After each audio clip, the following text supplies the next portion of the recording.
ফাঁকিবাজি রান্না কিন্তু দারুণ স্বাদ। আজকে রান্না করছি মরিচ ডিম।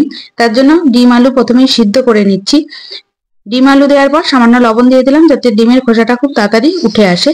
এবার কড়াইয়ে পরিমাণ অনুযায়ী সাদা তেল দিয়ে দিলাম। তেল দেওয়ার পর এখানে একটা বড় সাইজের পেঁয়াজ একদম জিরি করে কেটে রেখেছি। পেঁয়াজটা হালকা লাল করে ভেজে নিচ্ছি।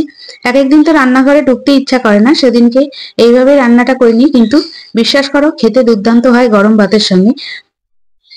হালকা লাল করে ভাজার পর সিদ্ধ আলুগুলো দিয়ে আরো বেশ খানিকক্ষণ মতো ভেজে নিচ্ছি।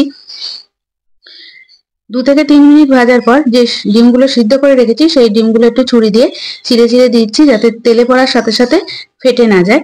ডিমগুলো দিয়ে বেশ খানিকক্ষণ মতো নাড়াচাড়া করে এখানে 8 ভাঙা গোলমরিচের গুঁড়ো আর স্বাদ অনুযায়ী লবণ দিয়ে দিলাম।